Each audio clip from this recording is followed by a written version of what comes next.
You find yourself lost in Irvingland.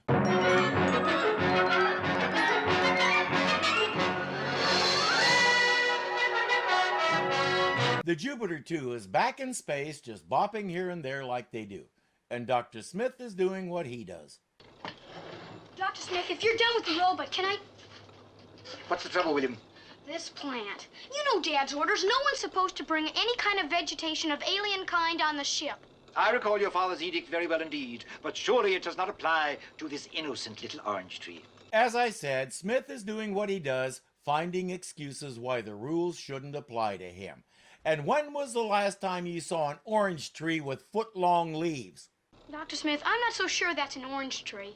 Oh, William, of course it's an orange tree. Any day now, a great crop of luscious Valencia oranges will burst forth. The Valencia orange is a hybrid created in the mid-19th century. In other words, it's a genetically engineered strain created on Earth. Please explain to me how that got to whatever planet you found that on. But space radiation can affect any plant's photosynthesis process. We don't know what that might turn into. You might be placing us all in deadly danger. You're both making much ado over nothing. Well, just the same, when Don sees it, he's gonna throw it overboard. Will he indeed? And you with it.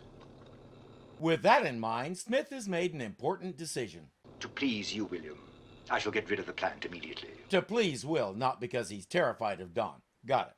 And besides, look at those blotchy leaves. If that is an orange tree, it's not long for this world.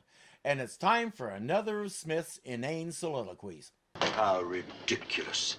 As if a harmless little citrus plant could be anything but a fountain of delicious orange juice.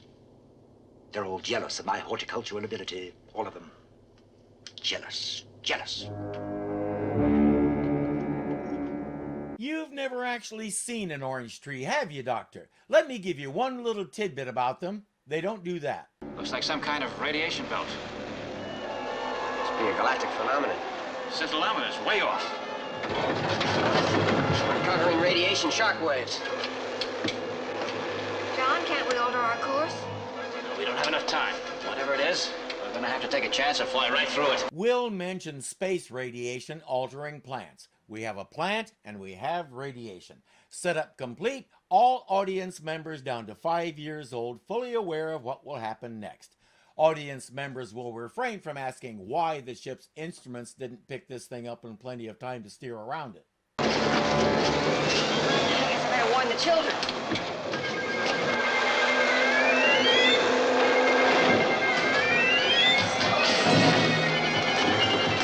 I think they know. Maury, stabilize the ship!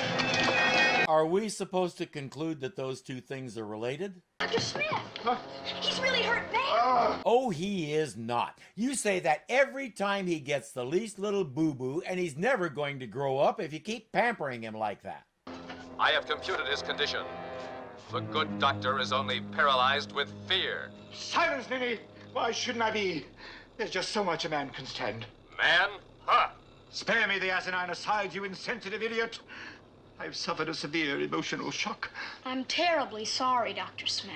Of course, his trauma is so much worse than anybody else's, you understand. He says I'll need at least 24 hours to recover. There's not much Will can do but shake his head and go on about his own business. You can gold brick later, Smith. Right now, I've got a lot of repair work to do. Believe me, Major, I am beyond physical efforts of any kind. I don't want to have to tell you again. Move. Major West can be a tad more persuasive than Will.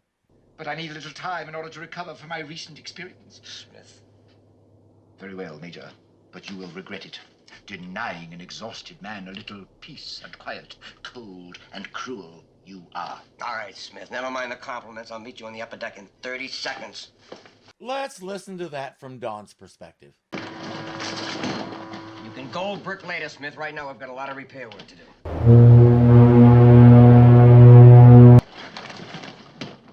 I don't want to have to tell you again. Move. Smith.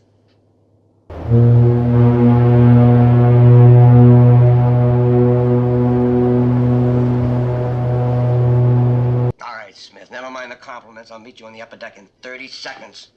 Don, you idiot. You really expect him to show up in 30 seconds? You've spent close to 3 years with him and you still do this?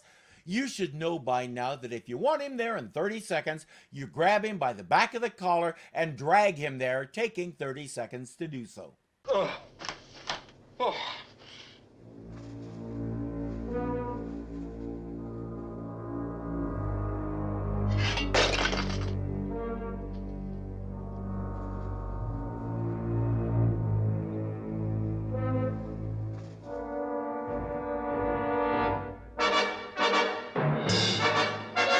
According to the robot, that plant thinks Smith is its mother, and right now I think it wants a hug. He hasn't noticed yet. It's hard to see things like that when your head is in your colon.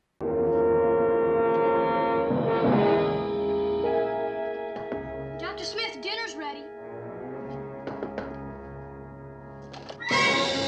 Dr. Smith, wake up! William! Get away from me, you loathsome thing! William, what is it? It's your orange tree, Dr. Smith. I think her name is Valencia. Will says, I need to tell Dad and Dawn. Of course, Smith talks him out of it and says, I'll get rid of it at once.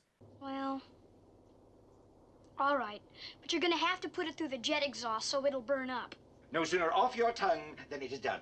Now run along and have your dinner. I'll join you in a trice. Go along with him and supervise, Will. What a pity.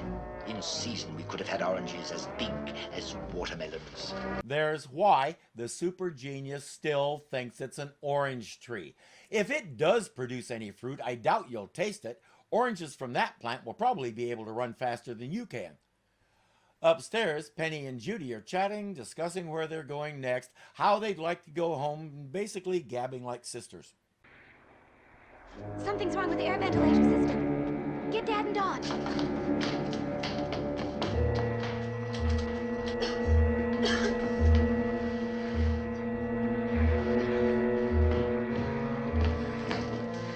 Stabilizing units overheating. Switch them off and turn on to auxiliaries. Not only is it getting hard to breathe, if they don't find the source of the problem quick, the ship will start tumbling uncontrollably like a rock rolling down a hillside. Aero balance meter indicates all our intake ducts are closed. That's strange. We couldn't have picked up anything in space. Doesn't make sense. Distribution and balance seems to be resting directly on top of the Jupiter. Look!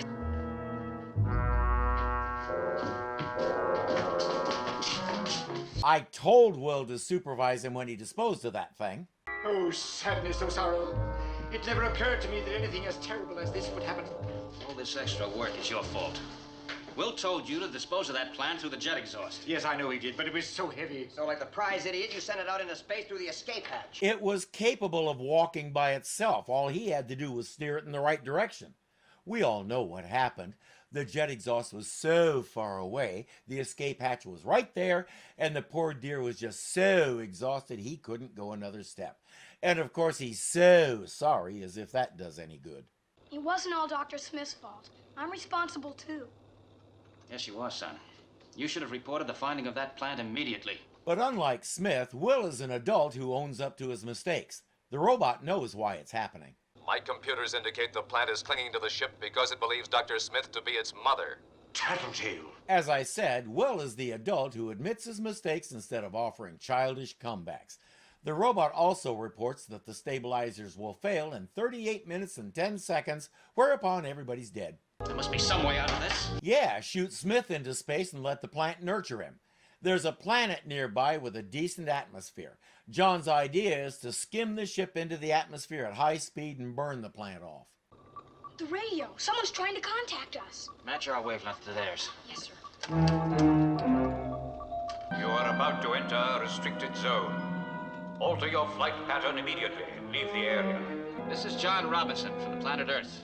We're having some trouble up here. We must enter your atmosphere. A final warning.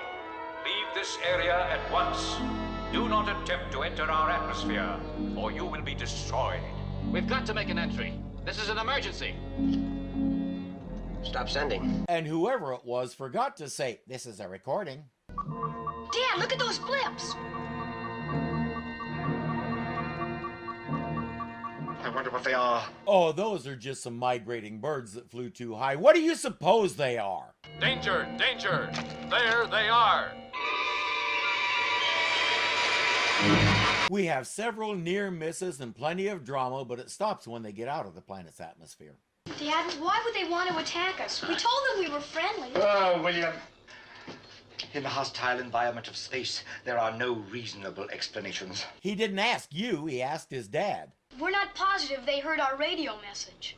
That's a possibility, son. Why don't you try to contact them again? Well, gentlemen, what are we going to do? I believe John just told you Will's going to try and contact the planet. Apparently, it's also hard to hear in that place where he keeps his head. This is the Jupiter 2 space expedition from Earth. We're requesting permission to land on your planet. I repeat, this is the Jupiter 2. We're in desperate shape. Do you think we could land?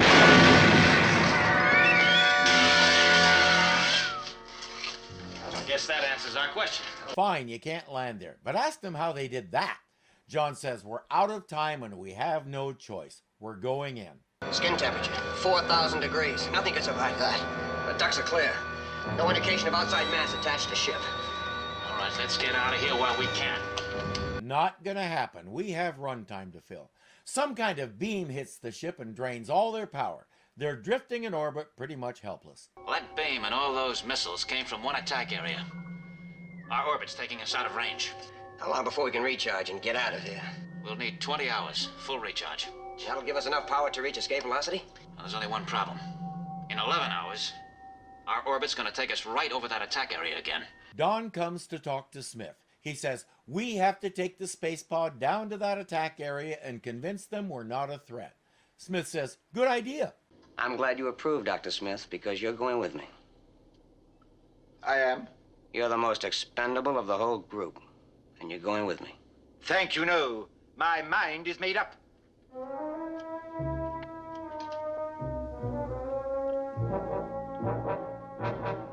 I'm sorry, Dr. Smith, but I just can't take no for an answer. It's amazing how cooperative the good doctor can be, to say nothing of how much he enjoys having his ears attached to his head in proper fashion. What a dismal and desolate place. There's no sign of habitation anywhere. Peter, I suggest we return to our spaceship. Those missiles didn't fire themselves, Smith. We're not alone on this planet. Come on. Indeed, you aren't alone. I think you found more of Dr. Smith's adopted relatives. Major, the space pod is going to take off. Stop it!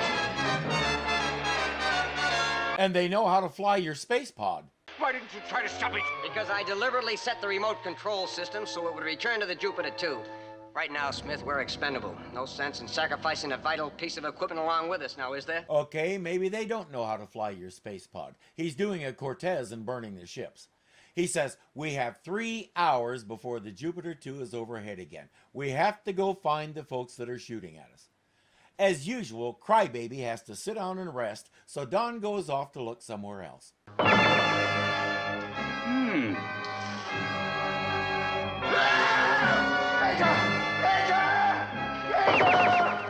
What is it now, Smith? Over there! Look! All right, I'm looking. He was here just a moment ago. Smith, you better take hold of yourself. You're beginning to slip. I don't know why Don doesn't believe him. They've both seen for themselves that everybody in the universe except us knows how to do that. Don found a cave with all kinds of ancient artifacts in it, but by the looks of things, nobody has been here for a very long time. I wonder who lives here. I am not in the least bit interested. Major! I think somebody wants to answer your question. Hear then the story of this ancient world. In the beginning, the planets fought among themselves. For 10,000 years, civilizations battled with each other. And then the Sobrams appeared, a race whose sole enjoyment was the making of war. Either those are Egyptian hieroglyphics or a very good imitation. They had created an indestructible planet, capable of moving through the galaxy at will. But if the world of the Sobrams was indestructible, they themselves were not. They fought to their own extinction. Now, nothing remains of this warrior race except this world and the history you have heard. I want to be sure I follow this. In the beginning, the planets fought among themselves, but then a race came along that loved to fight wars. They built this indestructible planet that apparently has its own propulsion unit so it can travel all over the universe. But when they ran out of people to fight, they fought each other, and now everybody's dead, and their fancy planet is, what, orbiting some random star, wandering through space like a comet? He told us just enough to leave us saying, huh? But if there are no more Sobrams, who fired those missiles at us? Since the voice sounded mechanical, I'm going to say an automated defense system. Find it and pull the plug. Dad, I just can't figure out why Dr. Smith would volunteer to go down on that planet with Dawn. It is completely against Dr. Smith's normal behavior pattern of stark terror. If we could find the means that Don used to convince him, we should bottle it. No need, it fits in a holster. John set something in the pod to home in on the source of the missiles, so they should land more or less on top of it. Don and Smith have found the missile launchers, but the mysterious blue guy won't let them do anything. He knows all about their predicament, and he's willing to let them leave. For a price. I am the last of the once mighty warrior race of the Sobrams. According to the history I heard, I thought there were no more Sobrams. That record was prepared by myself. I didn't think anybody would arrive here before I perished. Go on. The end of my life is near. But before it is over, there is a legacy I must leave.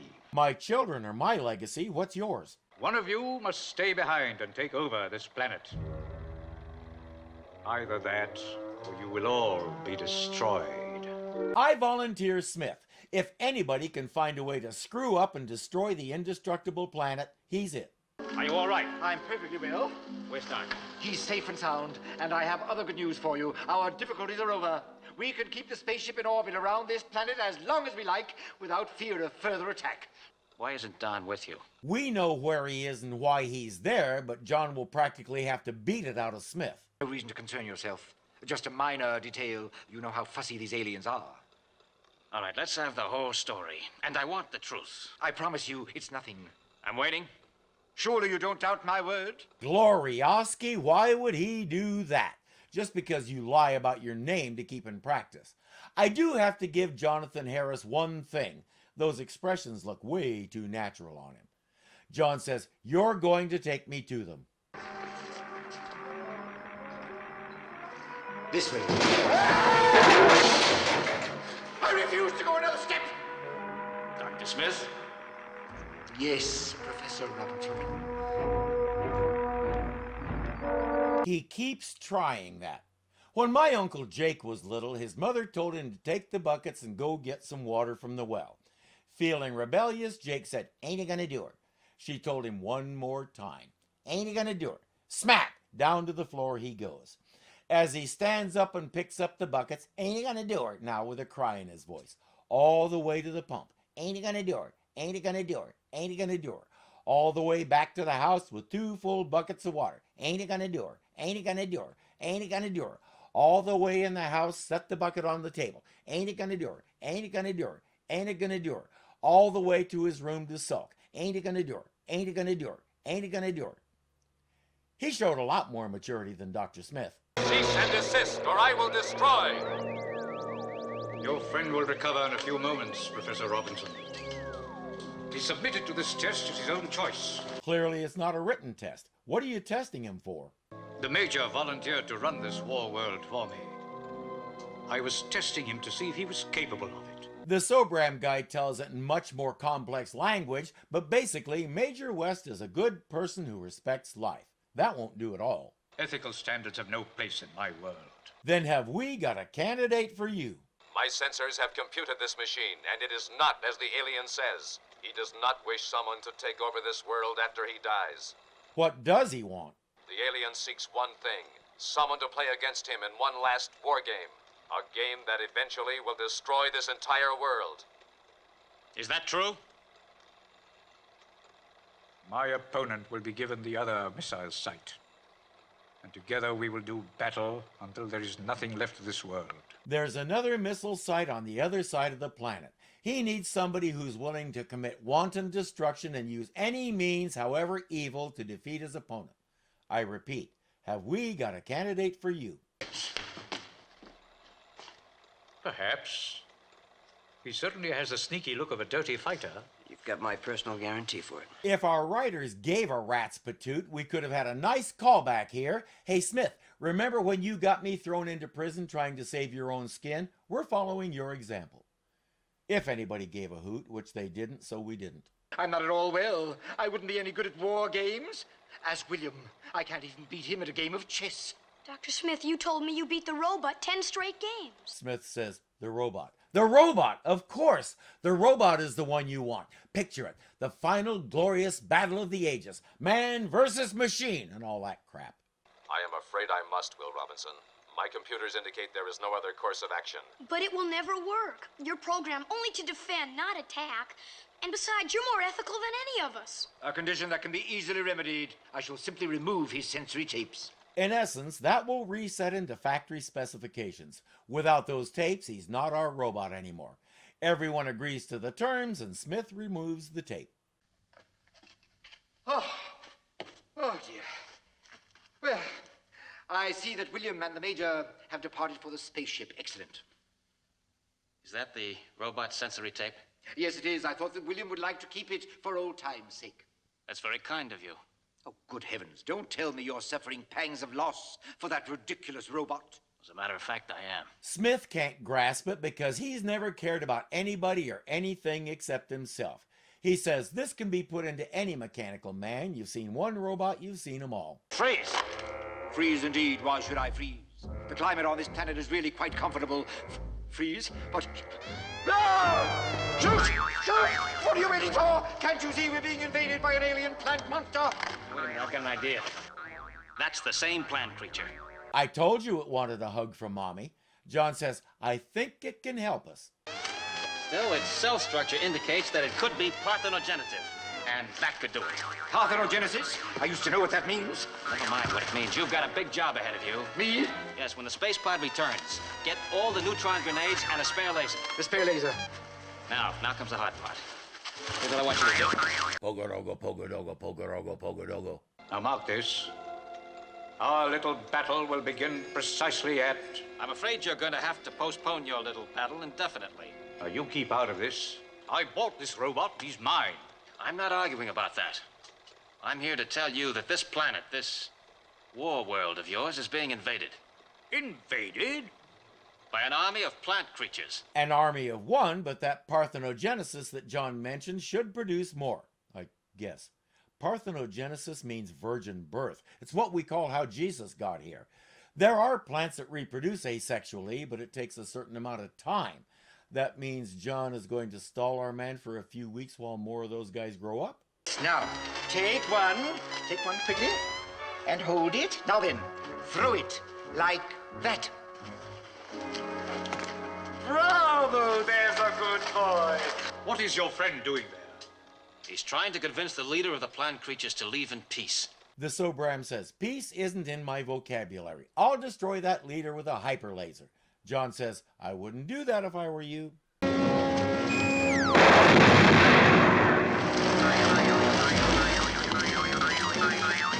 A parthenogenerative life form. I was mistaken. In the Irwin Allen world, parthenogenesis means reproducing instantly by means of intense violence. Oh, here, hold this, will you? Carefully, it's the robot's tapes. There! Now all the grenades are activated. Perhaps a worthier opponent than I thought. He gets all wrapped up in how to do this because those plants seem impervious to all his weapons. They start throwing grenades, the referee steps out of the ring, and the fight is on. Fascinating! Fascinating! Let me see now. Flame bombs! Yeah, good luck with that. We tried to burn it, and all we did was give it a soft landing. It's time to get out of here, but Smith did a dumb thing again, and John has to fix it. Or not. Smith, get the tape! I can't. Get it!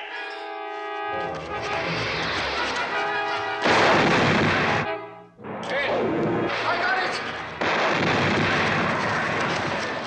it! He has his battle. He's too occupied to worry about the Jupiter 2. The plants are gone from the ship, and the robot has his tapes back. He'll run a quick check to make sure everything is working properly. 1 and 1 makes 2.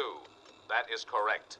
2 and 2 make 4. That is correct. 3 and 3 make 6. Oh, That good is heavens, correct. to think that 4 I and 4 abandoned that make 8. charming and That is intelligent correct. little plant 5 and for this 5 make bumbling 10. bucket of bolts. 8 and 8 make 37. 36. 9 and 36 make 11. 11? Yes, it comes right after 11:10. Duh. 11 and 1 mile make 6 oranges. Oranges? What have oranges to do with this? Oh, good heavens, I shall have to start all over again. Oh, dear, 11 and oranges. This is all your fault. However, let me tell you, you're simply not worth it, and that is correct. What's he fussing about? I didn't hear any problems. Besides, I like oranges. I'll see you next time you find yourself lost in Irvingland. If you enjoyed this episode, click the like button and let us know. Be sure to subscribe and click the bell so you always know what is happening, because something is always happening here at Irving Zoo. We make sure of it. We control his computer. Until next time.